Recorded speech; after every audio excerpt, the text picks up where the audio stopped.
Hello and welcome to The Search. I'm Jurgen. We're going to examine Psalm 58 in this lesson. We'll begin by reading the psalm in its entirety. Psalm 58 for the director of music to the tune of Do Not Destroy of David, a Miktam, verse 1. Do you indeed decree what is right, you gods? Do you judge the children of man uprightly? No. In your hearts you devise wrongs. Your hands deal out violence on earth. The wicked are estranged from the womb. They go astray from birth, speaking lies. They have venom like the venom of a serpent, like the deaf adder that stops its ears so that it does not have to hear the voice of charmers or of the cunning enchanter. O God, break the teeth in their mouths. Tear out the fangs of the young lions, O Yahweh. Let them vanish like water that runs away. When he aims his arrows, let them be blunted. Let them be like the snail that dissolves into slime, like the stillborn child who never sees the sun. Sooner than your pots can feel the heat of thorns, whether green or ablaze, may he sweep them away. The righteous will rejoice when they see vengeance done. They will bathe their feet in the blood of the wicked. People will say, surely there is a reward for the righteous. Surely there is a God who judges on earth. The title of our lesson is A Call for Extraordinary Judgment, and this will be an examination of Psalm 58.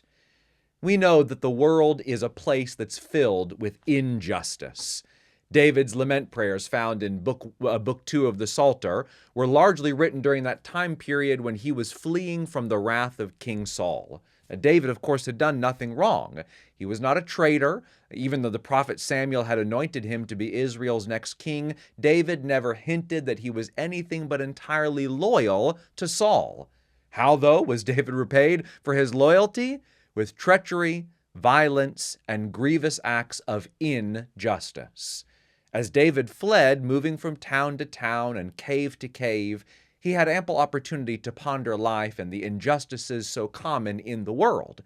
During the season, he frequently cried out to God for help, deliverance, and justice. Psalm 58 is of that kind of outcry, which fits well into this section of the Psalter, but Psalm 58 also has some highly unusual characteristics for a Davidic psalm. The most debated question about Psalm 58 is how to translate its opening line. The NIV says, "Do you rulers indeed speak justly?" And the NLT says, "justice." Do you rulers know the meaning of that word? Now, these renderings indicate that the target audience here of David's criticism is human rulers, just rulers as these two translations render the term. And you might, in this case, think about someone like Saul, who was not a man who lived by the divine decrees of justice. However, many other translations take a different approach. Do you indeed speak righteousness, you gods?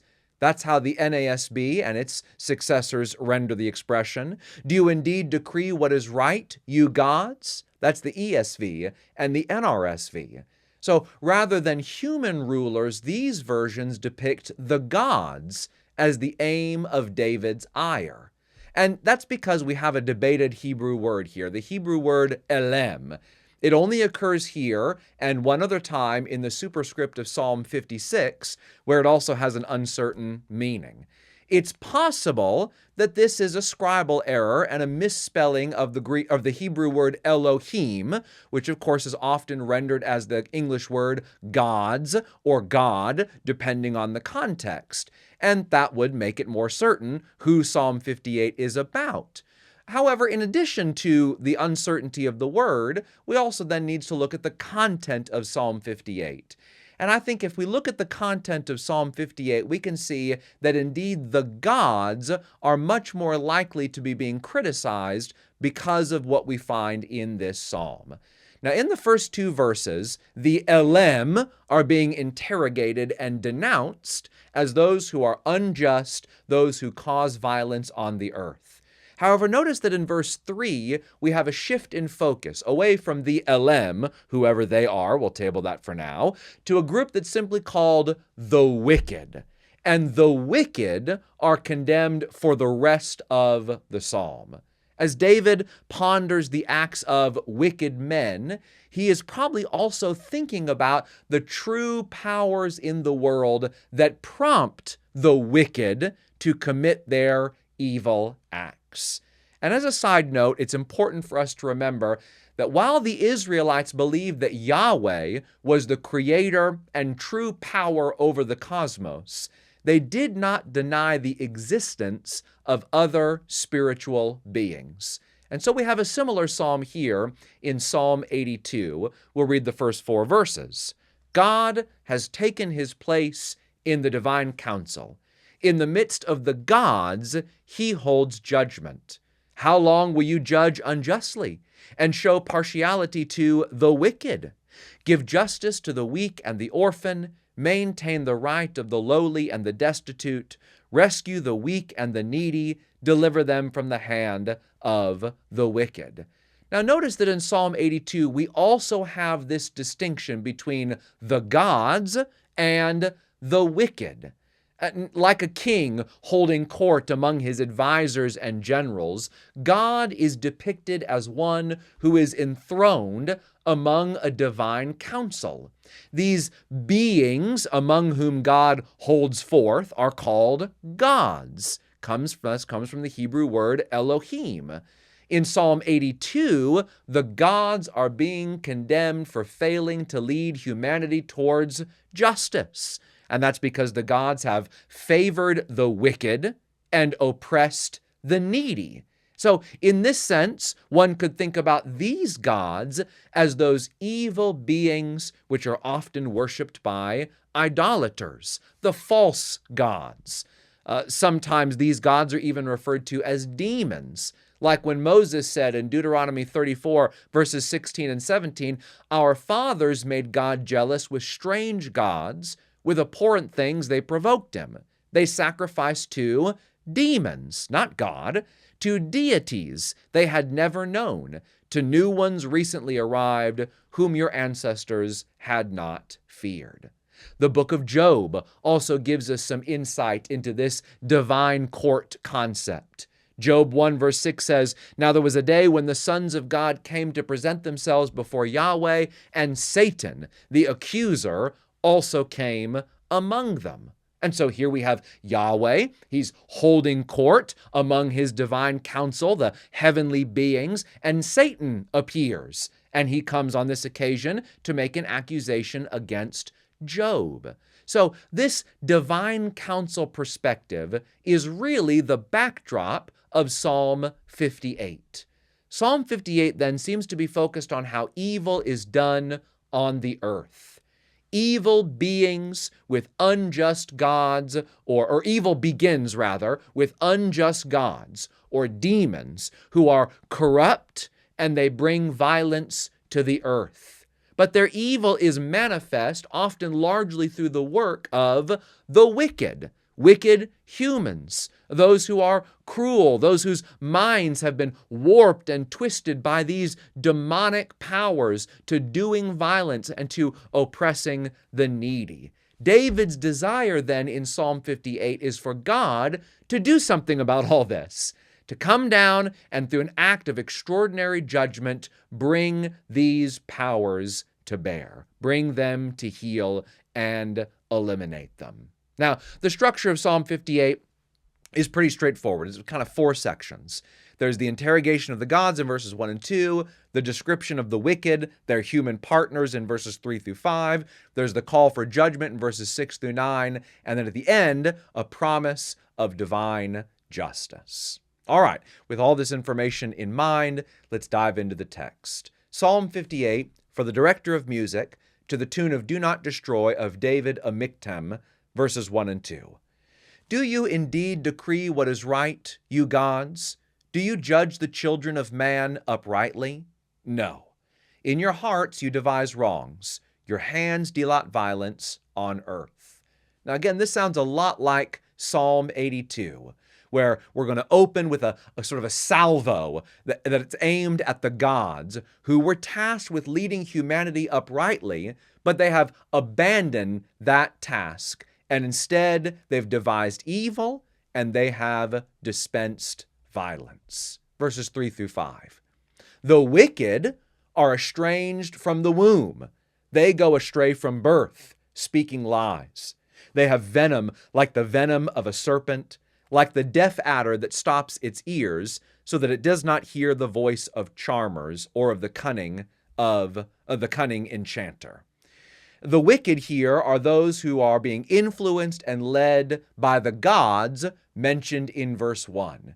These wicked folks have embraced the way of evil and violence. So David employs a flurry of colorful and potent images to depict their depravity. He says these wicked people are so devious and deceitful, it's as if they were wicked from the time they were yet unborn. And oh, are they lethal? They're as deadly as a venomous snake. Plus, these are not the kinds of snakes that can be subdued by a skilled charmer. On the contrary, nothing seems to be able to stop them. And it's with this ring of hopelessness that David turns towards his petition, picking up now in verse 6. O God, break the teeth in their mouths. Tear out the fangs of the young lions, O Yahweh. Let them vanish like water that runs away. When he aims his arrows, let them be blunted. Let them be like the snail that dissolves into slime, like the stillborn child who never sees the sun. Sooner than your pots can feel the heat of thorns, whether green or ablaze, may he sweep them away. Remember, as Kinder writes, that this prayer is motivated by a sense of outrage that brutal men should roam and ravage in God's world. The language employed by David sounds extreme, and we know this is not the only time a psalmist will call upon God to curse evildoers. These kinds of psalms are called imprecations. They're born out of shock and tremendous suffering. They are as emotionally honest as David's other cries, and while the violence in David's words are disconcerting, it's always noteworthy to remember that this is a call for God to intervene. I want to highlight that. David is not talking about taking vengeance into his own hands. He's asking a God whom he believes is perfectly righteous to dispense justice, to do the right thing, to act on behalf of those who are suffering. Now, David's first request is that the weapons that the wicked use for violence will be destroyed. This includes their fangs and their arrows. Next, he wants them to just disappear, as if they never even existed, as if they never saw the sun. Verse 9 is very uncertain, but it's possible that the metaphor that's used here is meant as an image of God kind of sweeping the mighty ones away, like in a fire or in a flood. But David's confidence that God will answer his prayer is what's reflected at the end in verses 10 and 11. The righteous will rejoice when they see vengeance done. They will bathe their feet in the blood of the wicked. People will say, surely there is a reward for the righteous. Surely there is a God who judges on earth. Consider these remarks from Tanner. What is certain is that this stanza uses the same forceful imagery as does the rest of the psalm. It is vindication for the suffering righteous. The words are harsh, and it's here that we get some idea of the depth of the suffering by the one praying. The one praying cannot imagine any end to the situation other than bathing his feet in the blood of the wicked. The image is harsh, but not unique in ancient literature. The injustice is so pervasive that other options have ceased to be possible. But the true resolution of the situation lies in verse 11, not in verse 10, and its gruesome imagery. The true resolution is a world where God is judging the earth. Or in other words, where God is the king, judge, and ruler of all, so that justice is administered fairly. The very opposite of the condition of verse 1.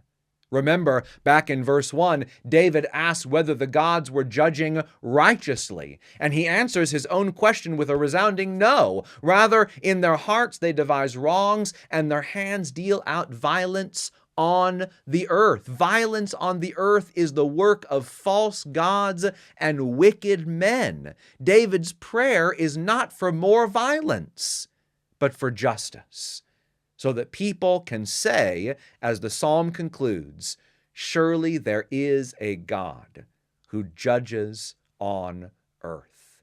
That's the goal David has in mind. Now, there's no doubt that this is a difficult psalm.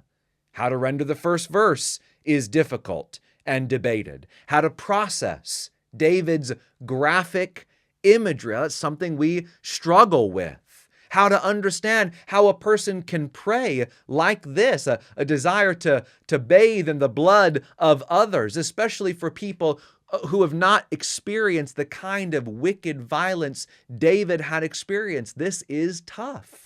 And maybe more than anything, it's difficult to think about how God, bringing down divine judgment in the form of a bloodbath, could really be righteous. After all, if the false gods are condemned for meting out violence on earth, how can God be called righteous for seemingly doing the same thing? Wilson ponders this question. The destruction of God's enemies is part of bringing a fallen and distorted creation back under his sovereignty. It's part of transforming the world by removing evil once and for all in order to restore God's original purpose and intention. What can a charmer do with a cobra that refuses to participate harmoniously in the charming game? The cobra that has stopped its ears and seeks only to destroy will itself be eliminated from the restored creation of God. And so, as we ponder this psalm, we reflect.